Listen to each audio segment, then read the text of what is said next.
Iestyn Jones ydw i. Fi'n gweithio efo Cynhyrchwyr Cig Oen ag Eidion Cymraeg.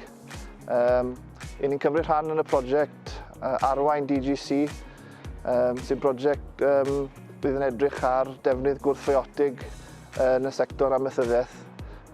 Rhannol y prif elfen rydyn ni'n cymryd rhan yn y prosiect hyn fydd mesur y defnydd o gwrthfiotig ar ffermydd, biff, defaid a llaeth yng Nghymru drwy weithio efo'r sector milfeddygol yng Nghymru.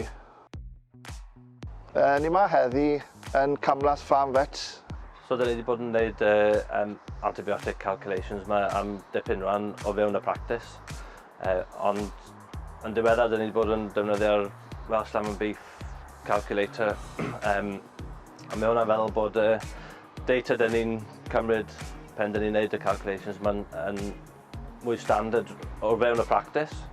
A hefyd o fewn Cymru, ac mae'n mynd i gadael ni edrych ar antimicrobial use bobl eraill yn y gled a practices eraill yn y gled a gweld lle dyn ni'n sefyll. Mae'n cyfan neges bwysig i'r diwydiant, really. I ni ddim yn gwneud hyn mwyn lleihau y defnydd, i ni'n gwneud hyn mwyn wneud siŵr bod y defnydd o gwrthfiotig yn cael ei ddefnyddio'n gywir a bod ni'n gallu cael yr evidence na i ddangos trwy'r data bod hyn yn digwydd. Dyna'r prif reswm i ni wneud hyn. Mae yna lot o gwestiynau'n cael eu choli ar hyd y byd ar gwahanol lefelau o ran defnydd gwrthfiotig a defnydd cyfrifol.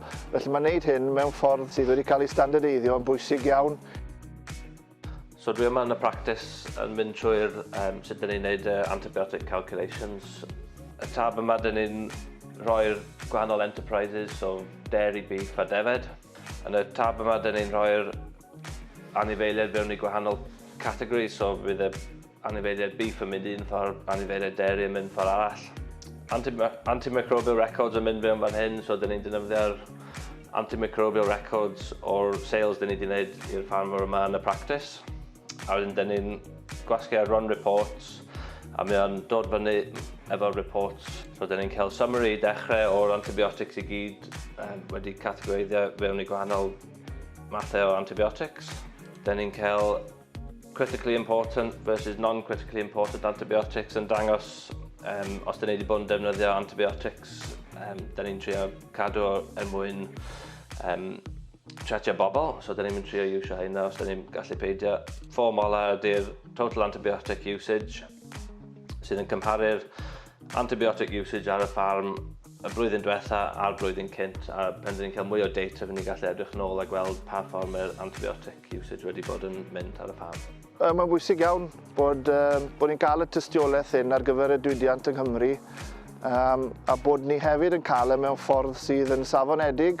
A mae rhaid i gofio hefyd, mae nid ceisio lleihau a cael gwaredu defnydd o gwrthfiotig i ni'n wneud, ond hyrwyddo'r ffaith bod ni'n defnyddio fe'n gyfrifol a bod ni'n gallu wneud yna gyda'r milfeddyg mwyn gwella cynhyrchiad ar ffarm, ond hefyd, wrth gwrs, tu ôl i hynny, mae'r atebion gyda ni pam i ni yn cael cwestiynu o gyrff allanol ynglyn â'r defnydd gwrthfiotig yn Nghymru ar ein ffermydd ni, bod y data gyda ni weid i ni yn gwneud pethau'n gyfrifol. Felly ni'n gweld hynna'n rhan bwysig iawn o'r gwaith yma wrth symud ymlaen.